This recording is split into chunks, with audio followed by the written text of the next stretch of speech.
السلام علیکم ورحمۃ اللہ وبرکاتہ۔ میں دن کو سائیکل پر امرود بیچتا اور رات کو پڑھائی کرتا۔ ابا غصہ کرتے تھے کہ 4 پیسے کما کر لاتا ہے، وہ بھی کتابوں پر ضائع کر دیتا ہے۔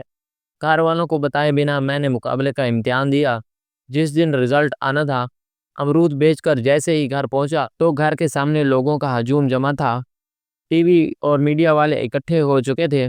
میں ابھی سب حیران نظروں سے دیکھ ہی رہا تھا کہ اچانک ابا آگے بڑھے اور میرے سامنے ہاتھ جوڑتے ہوئے رونے لگے۔ کیونکہ میں گھر میں داخل ہوا ہی تھا جب ابا کی چنگھاڑتی ہوئی آواز میرے کانوں کے پردوں سے ٹکرائی تھی۔ نہ ہنجار، تجھے کل ہی کہا تھا کہ بجلی کا بل بھروانا ہے اور تو اپنی کتابیں خرید کر لایا۔ انسان میں تھوڑی شرم ہوتی ہے۔ بوڑھا باپ کب تک تم لوگوں کا کرے گا؟ تمہیں چاہیے کہ اب تم اپنے بھائی بہن کی ذمہ داری اٹھاؤ، لیکن تمہیں ان کتابوں سے فرصت ہی نہیں۔ میں ابا کی باتوں کو نظر انداز کیے خاموشی سے اپنے کمرے میں بند ہو گیا تھا۔ مجھے معلوم تھا میں غلط کر رہا ہوں، لیکن میں مجبور تھا۔ مجھے اپنی تعلیم مکمل کرنے کے لیے ابھی سب کو نظر انداز کرنا تھا۔ کمرے میں بند ہو کر میں نے ضبط سے آنکھیں میچ لی تھی۔ ابا کی آوازیں ابھی تک گھر میں گونج رہی تھی۔ یقیناً اماں کا دل جل رہا ہوگا۔ اکثر وہ مجھے بیٹھ کر سمجھاتی تھی کہ بیٹا تھوڑا بہت ہی صحیح لیکن اپنے باپ کا سہارا بن جاؤ، لیکن میں کیا کرتا؟ دن بھر میں امرود بیچتا تھا اور رات بھر پڑھائی کرتا تھا۔ اس کے علاوہ میں کیا کر سکتا تھا؟ ہاں، تھوڑے بہت پیسے جو میں اپنی جان پر بچا لیتا تھا، اس سے میں اپنی پڑھائی مکمل کر رہا تھا۔ لیکن اس کے باوجود میری زندگی آسان نہیں تھی۔ کافی دیر تک میں دروازے کے پاس ہی کھڑا ان کی باتیں سنتا رہا اور پھر دل مار کر کمرے میں ہی بیٹھ گیا تھا۔ میں نے فوراً ہی اپنی باقی کی کتابیں بھی کباڑ سے نکال لی تھی اور زمین پر بیٹھ کر نوٹس تیار کرنے لگا تھا۔ اتوار کو ہم سب دوستوں نے ملاقات کر کے کمبائن اسٹڈی کرنی تھی، مگر اس سے پہلے سب کے حصے میں کچھ نوٹس آئے تھے جو سب کو بنانے تھے۔ مجھے معلوم تھا میرے تمام دوست آرام سے انٹرنیٹ کے ذریعے بنا رہے ہوں گے، مگر میرے پاس اتنے وسائل نہیں تھے کہ میں نوٹس انٹرنیٹ کے ذریعے بناتا۔ اس لیے تھوڑے تھوڑے پیسے جمع کر کے پرانی کتابیں خرید کر لا رہا تھا اور انہی کی مدد سے اپنے نوٹس تیار کر رہا تھا۔ اچانک ہی میری آنکھوں میں آنسو آنا شروع ہو گئے۔ دل نہ جانے کیوں بھاری ہونے لگا تھا۔ میں نے اپنی کتابیں پرے دھکیل دی تھی۔ ابا کی باتیں نہ جانے کیوں مجھے سکون لینے نہیں دے رہی تھی۔ میں فوراً ہی کھڑا ہوا تھا، الماری کے اوپری حصے پر رکھا ہوا اپنا واحد گلاب اتارا تھا اور اللہ کا نام لے کر اسے پھوڑ دیا تھا۔ اس میں سے 800 کے قریب میرے جمع کیے ہوئے پیسے نکلے تھے، جنہیں لے کر میں باہر پڑا تھا۔ ارادہ اپنی ایک شرٹ خریدنے کا تھا۔ میں کافی ٹائم سے یہ پیسے جمع کر رہا تھا مگر ابھی میری فیملی کو میری ضرورت تھی، اسی لیے میں اپنے قدم پیچھے نہیں لے سکتا تھا۔ میں ابا کے کمرے میں آیا تو وہ ابھی تک پریشانی سے بیٹھے ہوئے تھے۔ میں ان کے پاس ہی جا کر بیٹھ گیا تھا اور ان کو دیکھتے ہوئے بولا تھا، میں جانتا ہوں آپ کو کافی پریشان کر دیتا ہوں، لیکن ابا میری بھی کچھ مجبوریاں ہوتی ہیں۔ میں سارا دن آپ کی خاطر کام کرتا ہوں، اپنے گھر کا چولہا جلاتا ہوں، مگر تھوڑا بہت تو میرا بھی حق ہے۔ ابھی میں مزید کچھ کہتا ہوں اس سے پہلے ہی وہ بولے تھے، اپنی یہ منحوس شکل لے کر میرے پاس سے دفع ہو جاؤ۔ تمہارے نزدیک ماں باپ بہن بھائی کوئی اہمیت نہیں رکھتے، احسان نہیں کر رہے تم اس گھر کا چولہا جلا کر۔ میں نے بھی تمہیں پیٹ کاٹ کاٹ کر پالا ہے اور اب تک پال رہا ہوں۔ امرود بیچ کر تم کما کر لا ہی کیا آتے ہو جو اس طرح کی باتیں بنا رہے ہو؟ میں نے گہری سانس ہوا کے سپرد کی تھی اور میں ان سے بدتمیزی نہیں کرنا چاہتا تھا، اور نہ ہی مجھے میں اتنی ہمت تھی کہ میں نے اپنی مٹھی میں دبائے ہوئے پیسے ابا کے سرہانے پر رکھے تھے اور ان کو دیکھتے ہوئے بولا تھا، یہ کچھ پیسے ہیں، میں نے اپنی شرٹ کے لیے جمع کیے تھے، آپ فی الحال بل بھروا دیں، یہ زیادہ ضروری ہے۔ یہ بول کر میں ٹھہرا نہیں تھا اور اپنے کمرے میں آ گیا تھا، کیونکہ پیچھے سے مجھے اب بھی ان کی آوازیں آ رہی تھی۔ وہ مجھے ہی کوس رہے تھے۔ ہاں ہاں، تم ہم پر احسان جتا رہے ہو کہ تم اپنی شرٹ کے پیسے مجھے دے رہے ہو۔ نہیں چاہیے تمہارے یہ 2 کوڑی کے پیسے، لے کر جاؤ انہیں۔ جبکہ میں نے ابا کے کمرے کا دروازہ بند کر دیا تھا۔ بڑا ہونا بھی انسان کے لیے ایک بہت بڑی تکلیف ہوتی ہے۔ کوئی بھی بڑی اولاد کا درد سمجھ ہی نہیں پاتا کہ وہ کس تکلیف سے گزر رہا ہے، وہ کیا کچھ فیس کر رہا ہے۔ کافی دیر تک میں زمین پر ہی بیٹھا اس بارے میں سوچ رہا تھا، اور پھر سر جھٹک کر اپنی کتابوں کی طرف متوجہ ہو گیا تھا۔ جتنا بھی میں اپنے گھر والوں کے لیے کر لیتا، ابھی فی الحال کم تھا۔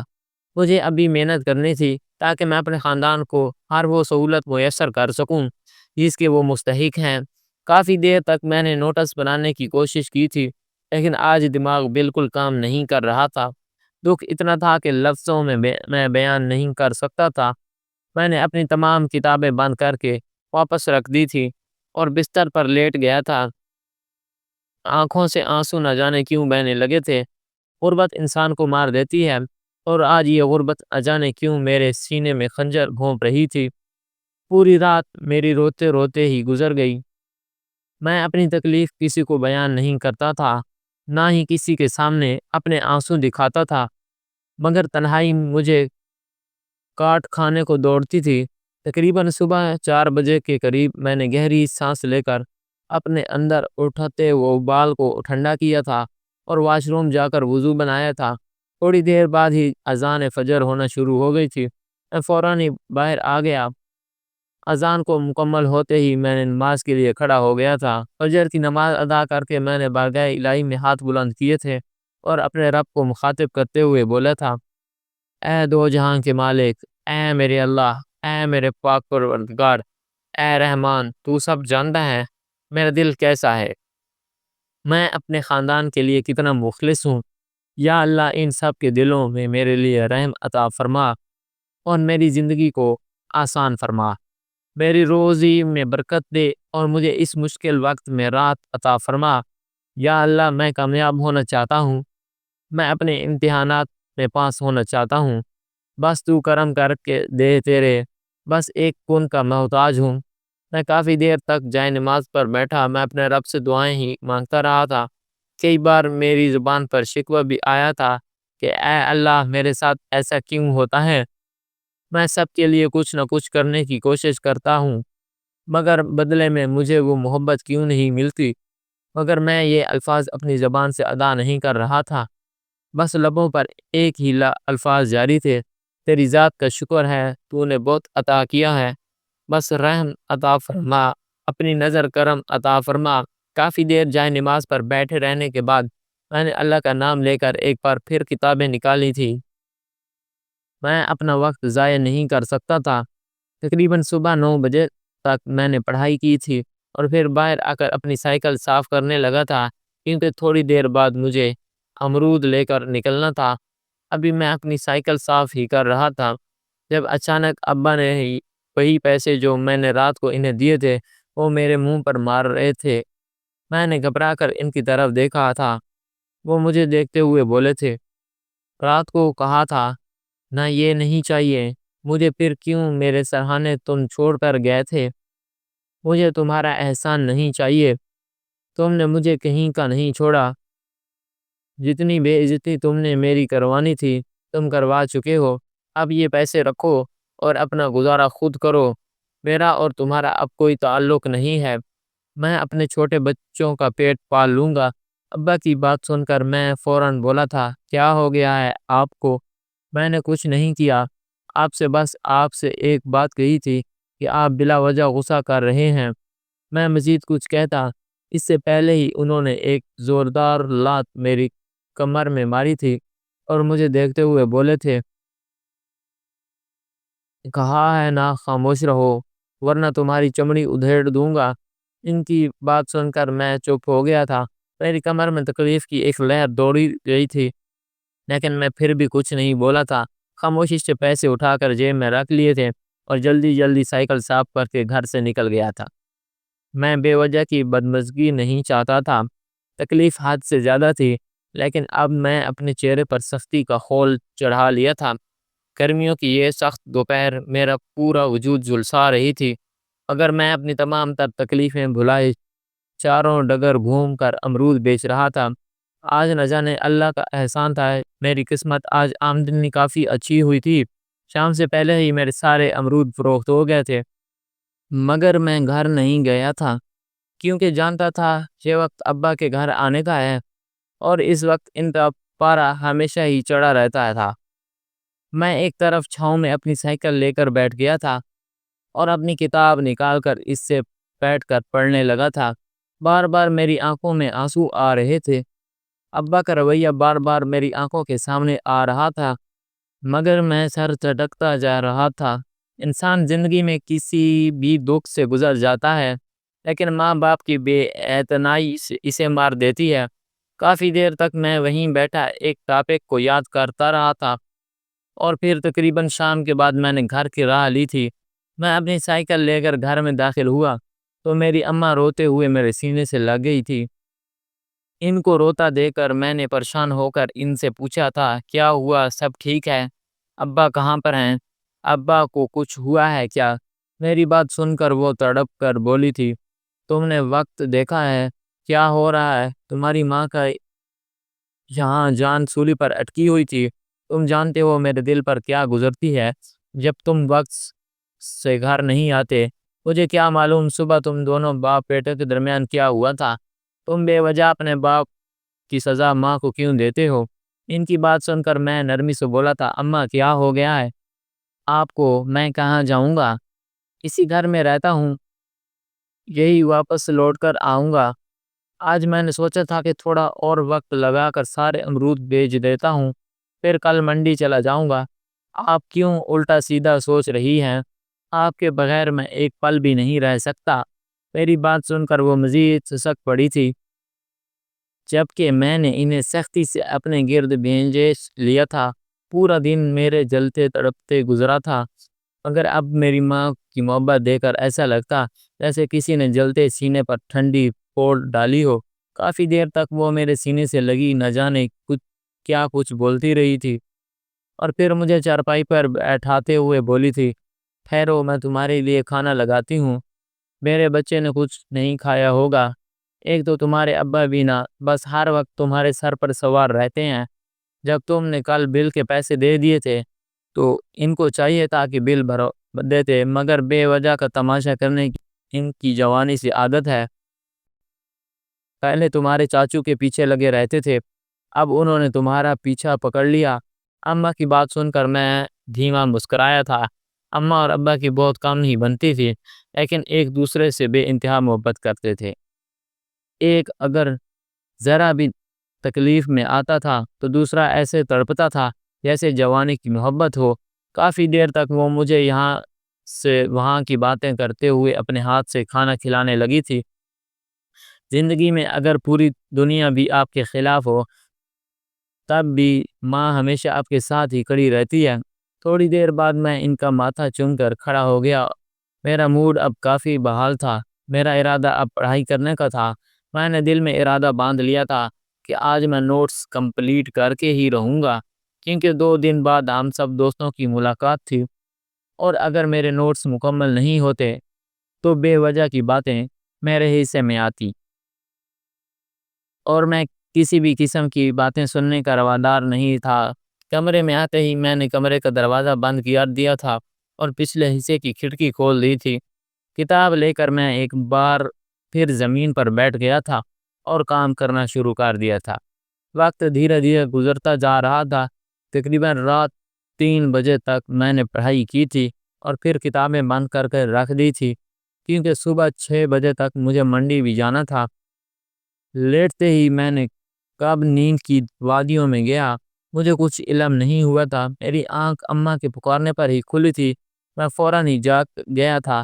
گھڑی کی طرف نظر گئی تو میرے طوطے اڑ گئے تھے، کیونکہ گھڑی 7 کا ہندسہ بجا رہی تھی۔ اس وقت مجھے منڈی میں ہونا چاہیے تھا۔ میں نے جلدی جلدی منہ ہاتھ دھویا تھا۔ میں باہر آیا تو اماں ناشتہ ہی تیار کر رہی تھی، مگر فی الحال میرے پاس اتنا وقت نہیں تھا کہ میں ناشتہ بھی کرتا۔ انہیں خدا حافظ بول کر میں سیدھا منڈی کے لیے روانہ ہو گیا تھا۔ تقریباً آدھا گھنٹہ گاڑی چلی تھی اور تب کہیں جا کر میں منڈی پہنچا تھا۔ پہنچنے میں مجھے کافی دیر ہو چکی تھی، اس لیے اچھے امرود پہلے ہی فروخت ہو گئے تھے، مگر میں نے دل مار کر تھوڑے بہت خرید لیے تھے۔ میں نے ارادہ باندھ لیا تھا کہ اب کل آ کر باقی لے جاؤں گا، کیونکہ ابھی یہ لے جانے کا مقصد ان کو گلا ساڑ کر پھینکنا تھا۔ میری واپسی اب 9 بجے کی قریب ہوئی تھی۔ مجھے بہت افسوس ہو رہا تھا کیونکہ میرا کافی وقت نکل گیا تھا۔ سائیکل لے کر میں فوراً ہی بیچنے کے لیے روانہ ہو چکا تھا۔ اماں نے ایک بار پھر مجھے ناشتے کے لیے ہدایت کی تھی، مگر وقت اتنا ہو چکا تھا کہ میں نے ضائع کرنا مناسب نہیں سمجھا تھا۔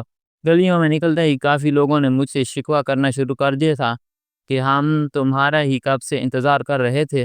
میں باقاعدہ طور پر امرود کو کاٹ کر اس پر مسالہ چھڑک کر دیتا تھا، جس کی وجہ سے کافی اسکول کے بچے میرے امرود صبح صبح کھاتے ہوئے جاتے تھے، مگر آج دیر ہونے کی وجہ سے میرا کافی نقصان ہو چکا تھا کیونکہ بچے اسکول چلے گئے تھے۔ تھوڑے بہت ہی امرود فروخت ہوئے تھے۔ میں نے فوراً ہی اپنی سائیکل ایک سکول کے سامنے لگایا تھی۔ دل میں یہی خواہش تھی کہ واپسی پر بچے خرید لیں، اور اللہ سے دعا کرنے لگا تھا۔ تھوڑی دیر بعد ہی چھٹی ہو گئی تھی، مگر کچھ ہی بچوں نے امرود خریدے تھے اور باقی بچے چلے گئے تھے۔ پورا دن ہی میرا عجیب گزرا تھا، بالکل بھی اچھی آمدنی نہیں ہوئی تھی، مگر میں نے بھی شکوہ نہیں کیا تھا۔ اس میں بھی اللہ کی کوئی نہ کوئی مصلحت شامل تھی، اگر آج میں یہ نہیں جانتا تھا کہ مجھ پر کیسی قیامت گزرنے والی ہے۔ میں گھر پہنچا تو ہمارا پورا گھر بلیک ہو چکا تھا۔ لائٹ نہ ہونے کی وجہ سے ابا کا پارا بھی چڑھا ہوا تھا۔ گھر میں قدم رکھنے کی دیر تھی کہ ان کی چنگھاڑتی ہوئی آواز میرے کانوں کے پردوں سے ٹکرائی تھی۔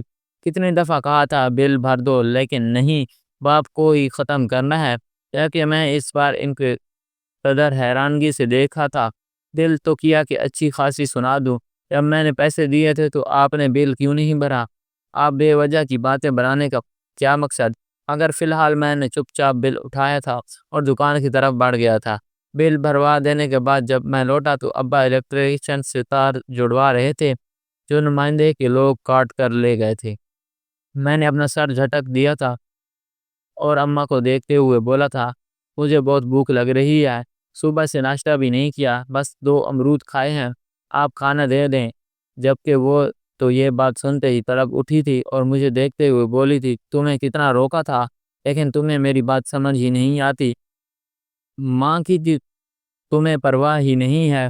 ان کی بات سن کر میں دھیما مسکرایا تھا اور ان کو دیکھتے ہوئے بولا تھا، آپ ہی کی تو پرواہ ہے، ورنہ میں اور اس گھر میں رہوں، ایسا ممکن ہی نہیں۔ یہ کہتے ہی میں کمرے میں چلا گیا تھا، جبکہ پیچھے سے ابا کی مجھے خوب باتوں کی آوازیں آ رہی تھی۔ وہ مجھ پر غصہ کر رہے تھے، مگر اب میں پرسکون تھا۔ رات بھر میں نے معمول کے مطابق اپنی پڑھائی کی تھی۔ اگلے روز میں لازمی منڈی جا کر وقت سے امرود خرید کر لے آیا تھا تاکہ آگے آنے والے دن مجھے پریشانی نہ ہو۔ اتوار کی صبح ابا نے کافی سختی سے مجھے ٹوکا تھا کہ تمہیں کتابیں اٹھا کر کہاں جا رہے ہو، سائیکل لے کر نکلو، مگر آج میں کسی کی نہیں سن سکتا تھا کیونکہ اس کمبائنڈ اسٹڈی کا مطلب بہت کچھ سیکھنا تھا جو وہ لوگ بڑے بڑے ٹیوشن سے سیکھ کر آئے تھے۔ میں ان سے مدد لے سکتا تھا اور اتنا بڑا موقع میں اپنے ہاتھ سے جانے نہیں دے سکتا تھا۔ اگر میرے پاس پیسے ہوتے تو میں کبھی بھی کمبائن اسٹڈی نہیں کرتا، بلکہ اپنے کام پر ہی لگاتا رہتا، مگر فی الحال مجھے اپنا دن ضائع کرنا ہی تھا۔ میں اپنے دوست کے گھر پہنچا تو سب نے مجھے ایک جیسی عزت دی تھی، کسی نے بھی مجھے غریب بول کر بھگایا نہیں تھا۔ بے شک وہ سب امیر تھے، لیکن ان سب میں انسانیت تھی، وہ بالکل بھی مجھے حقیر نہیں سمجھتے تھے۔ کافی دیر تک ہم لوگوں نے پڑھائی کی تھی اور میں تقریباً دوپہر 3 بجے گھر لوٹا تھا۔ ابا نے آتے ساتھ ہی مجھے گالیاں دینا شروع کر دی تھی، کہاں آوارہ گردی کرنے کے لیے گئے ہوئے تھے، تمہیں گھر کا بالکل ہوش نہیں ہے، کتنے لوگ دروازے پر آ کر گئے ہیں کہ آج امرود بیچنے کے لیے تم نہیں آئے۔ اس طرح گاہکی خراب ہوتی ہے، لیکن میں کچھ نہیں بولا تھا۔ ایک لمحے کے لیے دل میں خیال پیدا ہوا تھا کہ ابا کو بتا دوں کہ میں کیا ارادہ رکھتا ہوں اور کہاں سے آ رہا ہوں، لیکن میں جانتا تھا کہ ان کو بتانا اپنے پاؤں پر کلہاڑی مارنے کے مترادف ہوگا، اس لیے میں چپ ہی رہا تھا۔ میں نے اب چپ کر روزہ رکھ لیا تھا، کچھ کہنے سے صرف اور صرف انسان کی عزت میں گھاٹا ہی آتا ہے، اس لیے میں نے خاموش رہ کر زندگی گزارنے کا عہد کر لیا تھا۔ وقت اور تیزی سے گزرتا جا رہا تھا، ابا اب خاموش رہنے لگے تھے، وہ بھی مجھے زیادہ نہیں بولتے تھے کیونکہ میں اب وقت سے پیسے بھی دے دیا کرتا تھا اور اپنی پڑھائی کے لیے الگ سے بچا بھی لیا تھا۔ وہ تو خدا کا شکر ہے کہ مجھے اسکالرشپ مل گئی تھی، اگر مجھے اسکالرشپ نہیں ملتی تو کبھی بھی میں اپنی تعلیم کو مکمل کر کے مقابلے میں حصہ نہیں لے پاتا۔ میں CSS کا امتحان دینا چاہتا تھا، مگر اس کے لیے بھی پڑھائی کی اشد ضرورت تھی۔ ایک ماہ بعد میرے امتحانات تھے، اب مقابلہ کافی سخت ہو گیا تھا، کمبائنڈ اسٹڈی ختم ہو چکی تھی۔ ہم جو ہر اتوار کو ملاقات کر کے پڑھتے تھے، اب وہ معاملہ بھی ٹھنڈا پڑ گیا تھا۔ مجھے اب کافی ٹینشن ہونے لگی تھی کیونکہ اس کمبائنڈ اسٹڈی کے ذریعے مجھے بہت مدد مل جاتی تھی۔ میرے پاس اتنے پیسے نہیں تھے کہ میں بڑے بڑے ٹیوشن لیتا، میرے دوست وغیرہ ہی ٹیوشن لیتے تھے جن کی بدولت مجھے اچھے اچھے نوٹس بھی ملتے تھے اور سمجھنے کو بھی بہت کچھ مل جاتا تھا۔ میرے چہرے کی اڑی ہوئی ہوائیں دیکھ کر میری اماں میرے پاس آ کر بیٹھ گئی تھی۔ میں بالکل خاموشی سے برآمدے میں بیٹھا ہوا خلا میں گھوم رہا تھا۔ وہ مجھے دیکھتے ہوئے بولی تھی، کچھ ہوا ہے؟ تم مجھے کافی پریشان لگ رہے ہو، تمہارے ابا بھی بول رہے ہیں تھے تم کافی خاموش ہو گئے ہو، کوئی مسئلہ ہے تو اپنی ماں کو بتاؤ۔ ان کی بات سن کر میں تھوڑا بوجھل لہجے میں بولا تھا، مجھے انٹرنیٹ کی ضرورت ہے، موبائل چاہیے، آپ کو معلوم ہے ایک ماہ بعد میرے امتحانات ہیں اور میرے پاس پڑھنے کے لیے کوئی وسائل نہیں ہے۔ تھوڑی بہت کمبائنڈ اسٹڈی میں اچھی پڑھائی ہو جاتی تھی، اگر اب وہ بھی ختم ہو گئی ہے کیونکہ سب کا کہنا ہے کہ ہم اپنی اپنی پڑھائی پر آپ توجہ دیں گے، جتنا ایک ساتھ مل کر پڑھنا تھا پڑھ لیا۔ اماں اگر میں اس امتحان میں کامیاب ہو گیا تو آپ کو نہیں معلوم میں کتنے آگے جاؤں گا۔ میری بات سن کر میری ماں مجھے دیکھتے ہوئے بولی تھی، ایک موبائل فون خریدنے میں کتنے پیسے لگتے ہیں؟ جبکہ میں ان کی بات سن کر بجھے ہوئے لہجے میں بولا تھا، برا سا برا موبائل پرانے میں 10,000 کا کم نہیں آتا اور میرے پاس اتنے پیسے نہیں ہیں کہ میں کائل کے لیے امرود خرید کر لے آؤں اور اب یہ امرود فروخت کروں گا تبھی نئے امرود لاؤں گا۔ میری بات سن کر اماں نے مجھے دیکھتے ہوئے بولی تھی، اگر تم میرے امتحان میں پاس ہو گئے اور تمہاری اچھی نوکری لگ گئی تو کیا تم مجھے میرے پیسے لوٹا دو گے؟ ان کی بات سن کر میں نے حیران ہو کر ان کی طرف دیکھا تھا کہ اچانک انہوں نے اپنا بٹوا کھولا تھا اور مجھے 10,000 روپے دے دیے تھے۔ بولی تھی، آج ہی میری کمیٹی کھلی ہے، تمہارے ابا سے چھپا کر ڈالی تھی، لیکن تم یہ رکھ لو اور اپنے موبائل لے آؤ اور یہ بات کسی کو نہیں بتانا اور اپنے ابا کو تو بالکل نہیں۔ چھپ کر تم اپنے موبائل استعمال کرنا اور رات کے وقت اپنی پڑھائی کرنا۔ میری بھی بہت خواہش ہے کہ میرا بچہ بہت آگے جائے، میں تمہیں امرود بیچتے ہوئے نہیں دیکھنا چاہتی۔ میں نے اور تمہارے ابا نے تو تعلیم پوری ہی نہیں کی، لیکن میں چاہتی ہوں کہ تم بہت آگے جاؤ تاکہ تمہارے یہ دونوں چھوٹے بھائی کامیاب ہو سکیں۔ اماں کی بات سن کر میری آنکھوں میں آنسو آ گئے۔ یہ 10,000 میرے لیے بہت قیمتی تھے، لیکن میرا دل نہیں مان رہا تھا کہ نہ جانے کیوں مجھے خطرہ محسوس ہو رہا تھا کہ اگر میں فیل ہو گیا تو اماں کے پیسے ڈوب جائیں گے۔ میں نے انہیں واپس کرنے کی ٹھان لی تھی، مگر انہوں نے مجھے منع کر دیا تھا۔ وہ مجھے دیکھتے ہوئے بولی تھی، یہ پیسے اگر میں رکھوں گی تو گھر میں خرچ ہو جائیں گے، تو کم از کم اپنے موبائل تو لے آؤ تاکہ تمہاری مشکل بھی تھوڑی آسان ہو سکے۔ کچھ دیر میں نے سوچنے میں لگائے تھے اور پھر فوراً فیصلہ لے لیا تھا کہ میں یہ پیسے رکھ لیتا ہوں، اگر میں فیل ہو گیا تو اماں کو تھوڑے تھوڑے کر کے لوٹا دوں گا۔ یہ سوچتے ہی میں موبائل مارکیٹ کی طرف روانہ ہو گیا۔ قدرے سستے میں ہی مگر مجھے ایک اچھا فون مل گیا تھا۔ برابر والے گھر سے میں نے وائی فائی کا کوڈ لے لیا تھا اور اپنے کمرہ بند کر کے اپنی پڑھائی میں مگن ہو گیا تھا۔ میرے پاس صرف ایک مہینہ تھا اور اس ایک مہینے میں مجھے بہت کچھ بدلنا تھا۔ وقت گزرتا گیا اور میرے امتحان کا دن بھی آن پہنچا تھا۔ میری ماں نے جو میری مدد کی تھی اس کا میں لفظوں میں شکریہ ادا نہیں کر سکتا تھا، اور ان کی وجہ سے میری وقت کی بہت بڑی مشکل حل ہوئی تھی۔ جو بھی مجھے سمجھنا ہوتا تھا میں اپنے موبائل سے سمجھ لیتا تھا۔ آج میرا امتحان تھا، دل کی دھڑکنیں معمول سے زیادہ تیز تھیں۔ اماں سے ملاقات کر کے میں امتحانی مرکز کی جانب روانہ ہو گیا تھا۔ ایک لمبی مسافت طے کر کے میں اپنے مرکز پر پہنچ چکا تھا۔ میرے دوست بھی وہاں آئے ہوئے تھے۔ میرا کمرہ سب سے الگ تھا۔ اتفاقی طور پر جس کلاس میں بیٹھا تھا وہاں میرا ایک بھی دوست موجود نہیں تھا۔ ٹیچر نے لا کر سب کے آگے پرچے رکھ دیے تھے۔ میں نے اللہ کا نام لیا تھا اور اپنے پیپر دینا شروع کر دیا تھا۔ 3 گھنٹے تک میں نے اپنے سر نہیں اٹھایا تھا۔ ٹھیک 3 گھنٹے بعد میری دنیا بدل گئی تھی، کیونکہ میں نے بہت اچھا پیپر دیا تھا۔ پیپر دیتے وقت میں کافی مطمئن تھا، وقت اور تیزی سے گزرا تھا۔ آج معمول کا ہی دن تھا اور میں امرود بیچ کر گھر واپس آ رہا تھا۔ جب مجھے دور سے ہی اپنے گھر میں بھیڑ لگی ہوئی نظر آ رہی تھی، میں کافی حیران ہو گیا تھا کہ یہ بھیڑ کس بات کی ہے۔ لیکن جب میں نے غور کیا تو میرے 14 طبقے روشن ہو گئے تھے۔ وہاں پر کافی کیمرہ مین کھڑے ہوئے تھے، ساتھ میں پولیس کی نفری بھی موجود تھی۔ میں جیسے ہی آگے بڑھا، تب اچانک میرے ابا اس بھیڑ کو چیرتے ہوئے آگے آئے تھے۔ مجھے سمجھنے کا موقع دیے بغیر مجھے انہوں نے اپنے سینے سے لگا لیا تھا۔ میں حیران نگاہوں سے انہیں دیکھ رہا تھا۔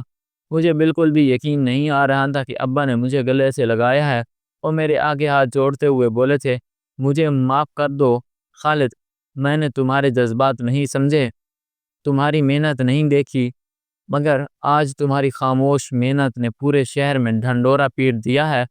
تم نے CSS کا امتحان میں پہلی پوزیشن حاصل کی ہے، جبکہ میں اپنی جگہ پر بالکل جامد ہو گیا تھا۔ خدا کا معجزہ ایسا بھی ہوتا ہے، میرا تصور بھی نہیں کیا تھا۔ ابا کے بتانے کی دیر تھی کہ تمام رپورٹرز فوراً میری طرف بڑھے تھے۔ پولیس نے مجھے اپنے گھیرے میں لے لیا تھا، کوئی کچھ سوال کر رہا تھا، کوئی کچھ، جبکہ میں ایسا ہو گیا تھا جیسے کاٹو تو بدن میں خون نہیں۔ مجھے اپنی قسمت پر یقین نہیں آ رہا تھا۔ میں نے پہلی پوزیشن حاصل کی تھی، یہ کوئی معمولی بات نہیں تھی، میری پوری دنیا بدل گئی تھی۔ مجھے کچھ دن بعد ہی ٹریننگ پر بھیج دیا گیا تھا، لیکن اس ٹریننگ کی بھی مجھے تنخواہ مل رہی تھی، جو میں نے تھوڑی بہت رکھ کر اپنے ماں باپ کو بھیج دی تھی۔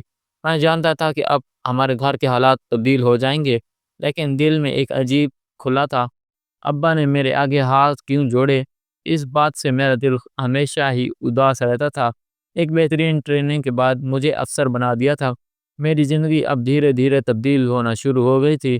میں نے اماں کے پیسے لوٹا دیے تھے اور ان کا بے حد شکریہ ادا کیا تھا، کیونکہ اگر وہ 10,000 مجھے نہ ملتے تو بہت مشکل تھا کہ میں پہلی پوزیشن حاصل کر پاتا۔ زندگی میں انسان کے بہت دکھ آتے ہیں، اتنا کہ آپ ختم ہو جاؤ، مگر ایک چھوٹی سی امید آپ کو بہت بلندیوں پر پہنچا سکتی ہے۔ مگر یہ آپ پر انحصار ہے کہ آپ اپنی چھوٹی سی امید کو ہمیشہ جگائے رکھیں، کیونکہ جب آپ کی امید مر جاتی ہے وہ آپ ہی ختم ہونا شروع ہو جاتے ہیں۔ میں نے چھوٹے بہن بھائی اب اچھے سکول میں جا رہے ہیں۔ ابا کو میں اپنے بل بوتے پر ایک پرچون کی دکان کروا دی۔ اماں کی بھی بہت خواہش ہے کہ وہ کوئی بزنس کریں، مگر فی الحال میں انہیں صرف اور صرف سکون دینا چاہتا ہوں، کیونکہ میری ماں نے غربت کی بہت برے دن دیکھے ہیں اور ان کی غربت کو دن میں بہت محنت کی ہے۔ میں سب کو صرف ایک سبق دینا چاہتا ہوں کہ زندگی میں کبھی بھی کتنا بھی کھٹن مرحلہ آئے، ماں باپ کتنے ہی بے اتنائی کرتے ہیں، اگر ان سے کبھی بدگمان نہیں ہونا چاہیے۔ ان کے ساتھ ہی ہمارا بہترین سکون ہوتا ہے۔ والدین ہر انسان کے لیے قیمتی اثاثہ ہوتے ہیں۔ پیدائش سے لے کر وفات تک انسان کی تربیت میں ایک اعلیٰ کردار جھلکتا ہے۔ جس طرح درخت اور پودے کی نشو و نما میں مالی کی محنت جھلکتی ہے، بالکل اسی طرح انسان کی پرورش میں والدین کا عکس واضح ہوتا ہے۔ ناظرین، آپ کو آج کی کہانی کیسی لگی؟ کمنٹ میں باکس میں اپنے رائے کا اظہار کریں۔ خواہش صرف اتنی ہے کہ کچھ الفاظ لکھوں جس سے کوئی گمراہی کے راستے پر جاتے جاتے رک جائے، اور نہ بھی رکے تو سوچ میں ضرور پڑ جائے۔ دوستو، امید کرتا ہوں آپ کو ہماری یہ کہانی پسند آئی ہوگی۔ کہانی پسند آئی ہو تو ویڈیو کو لائک کریں، کمنٹ کریں، شیئر کرنا بالکل بھی نہ بھولیں، اور اگر آپ ہمارے چینل پر نئے ہیں تو ہمارے اس چینل سلطان سٹوریز کو سبسکرائب کریں، نوٹیفیکیشن کو ضرور دبائیں تاکہ آنے والی کہانی سب سے پہلے آپ کو مل سکے۔ ملتے ہیں کل ایک نئی اور دلچسپ کہانی کے ساتھ، تب تک کے لیے اللہ حافظ۔